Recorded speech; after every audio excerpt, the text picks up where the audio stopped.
Good afternoon, how are you? My name is Keegan, and I was in actually a little bit of a pissier mood, but people just drove by me complimenting my fuck Trump shirt. So it's kind of funny. What do I want to talk about today? Well, I did have one thing in mind. I wanted to talk about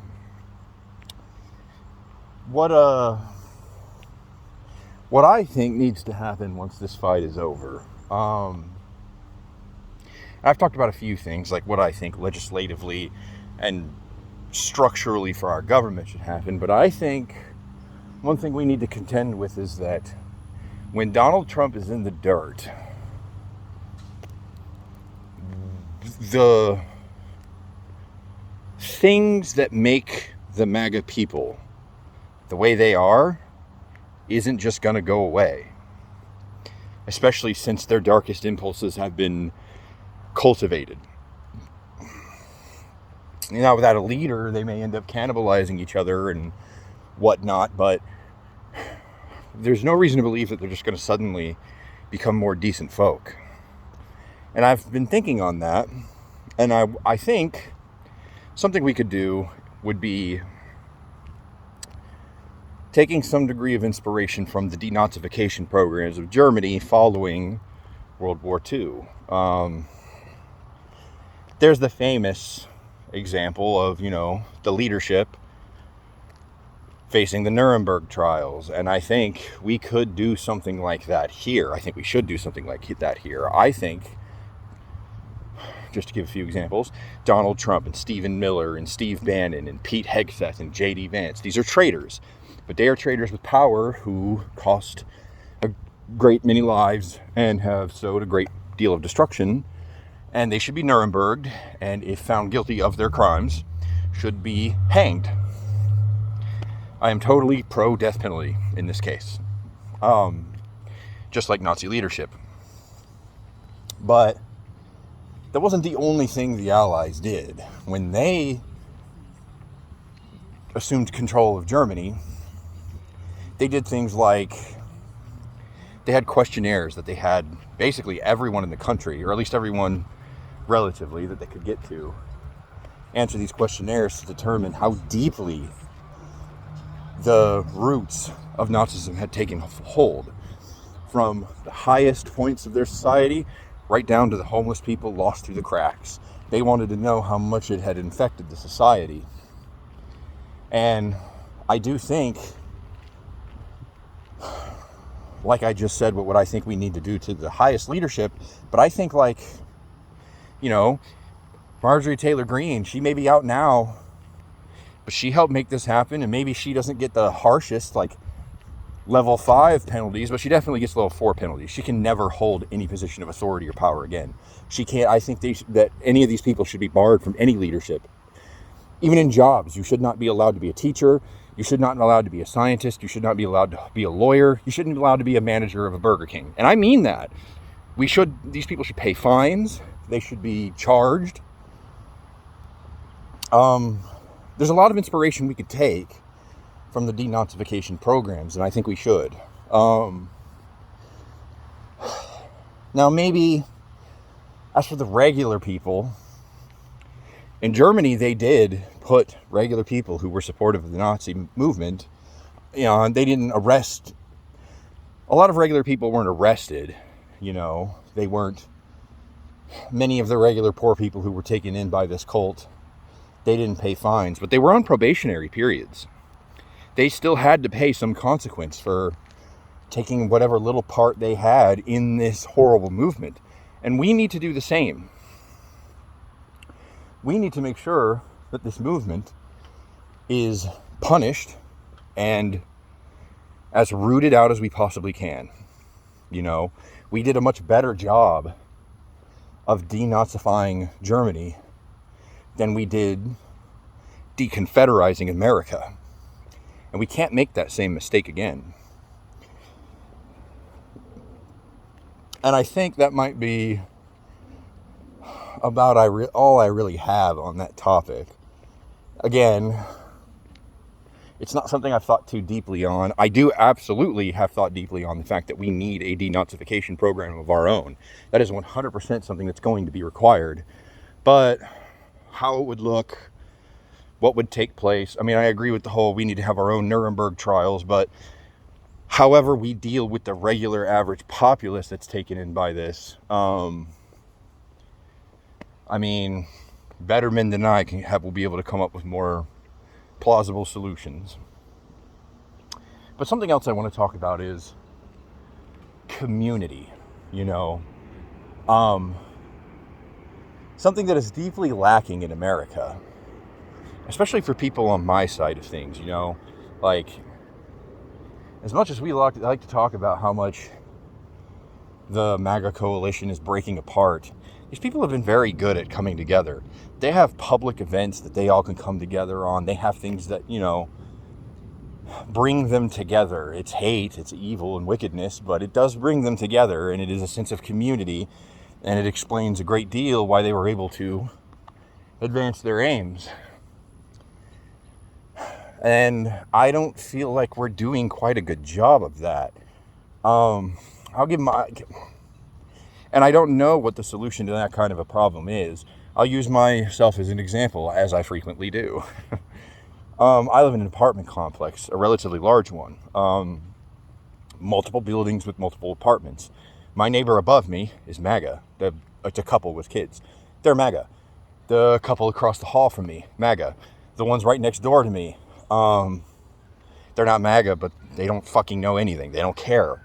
Even the people I live with, they don't care. They don't think it's as big a deal. And to make it worse, I noticed the sentiment among a lot of people, including the people in my own home, that it's kind of entertaining to be antisocial now. That it's not, you know, there's this idea that becoming antisocial, being a loner, like, you know, looking out for number one, like that's something to admire and aspire to be. I'm someone, I'm going to be real for a second. I'm someone who had issues with suicidal ideation when I was a child. Or not when I was a child. I've dealt with it for a great deal of my life.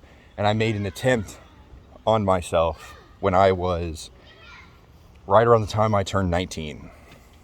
I've never done it since, and I'm okay now. I feel like I have something to fight and live for, which is something that's important if you're going to get through something like that. But the point that I'm bringing that up is that the core feelings that made me sink to this level was feelings of loneliness, of lack of community. And it seems to me that that is something that is common all across this country, is a lack of community. People live next to their neighbors, but they don't talk to them. They're not very friendly with them. Sure, you may have one or two, but we don't have community, you know? And it used to be the case that, like, churches filled this role. But a lot of the churches have been co-opted by a fascist movement, which further should explain why they were able to take hold so well and we are so bad at fighting it. We need something like this. And it could be something like creating a public space where people can meet and gather who aren't necessarily religious. So there's not that undertone, and they're not MAGA. But in like a neighborhood like mine, I wouldn't even know how to do that. It was suggested to me that I work on making a community like garden, which I think is a great idea, but I can't do that. I live in an apartment complex. Everyone around me lives in an apartment complex. None of us have money, and we have no plot of land available to us to make this happen. And most people who are in my income level and circumstance are in apartments anyway. It's been made so hard for people to own their own property. As a 90s baby, an early 90s baby, mid-millennial, that is one of the things my generation has struggled with the most, is the lack of ability to own a home and start a family in a proper way. And I don't know how to combat this issue. I thought about things that I could do, you know. Community garden's a great idea, but I don't have anyone to do it with me. I have no areas available for me to do that. I don't have a building that I can use to make as like a community meeting place similar to church, every Saturday we all meet up here. It's not a place where you be preachy or anything. It's just a place where the community hangs out, talks. Maybe there's somebody in the community that's got an issue. We all work together to help them. And like I said, church used to fill that role, but now church has gotten very fascist, and that role is missing. But that's something else that I think that could be done, but I don't have the resources to make that happen. I started this YouTube because it's the best thing I thought that I could do, because I don't have anyone in arm's reach around me that I can try and reach out to. And even when I do, I find out half of them are MAGA anyway. So this is kind of my best idea, and I search for places of community because I do want to help people. I do want to get involved. I do want to build community in my local area. I just don't have the resources, and I don't think I have the answers, and I don't think I'm the person to lead that kind of movement. I feel like I could be a lieutenant who provides the great support and backup for the person in charge of this. But I don't think I'm the person to be in charge of this. I do have ideas, but I don't think I'm the one to choose which ideas to implement. So it's a difficult equation, because it is very much true, whether I have the resources and ability to do it or not. I think it is absolutely correct that a grassroots, community-driven attempt at fighting this is exactly what we need. But it doesn't seem like anybody's really got an answer on how to do that, at least not around me or in the broader picture.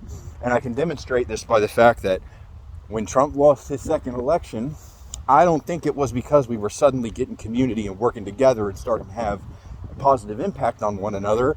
I think it's because in that moment, Trump was uniquely hated, which means that even though he is uniquely hated right now, and again, I'll argue he doesn't need his supporters anymore. He can usurp power whenever he's prepared, and that's what they're building toward, in my opinion. But the next fascist who comes along is going to have more unity behind them than we are, because again, I think it's only going to come down to we just hate that person enough, not because we have successfully built community. Although I keep my eyes open for it, and whatever I can do, I work toward it. So I think that's all about all I have today. I'm kind of hot and sweaty, and today's the first day I really didn't want to do this, but we truck on. So I hope you all are doing well, and be safe.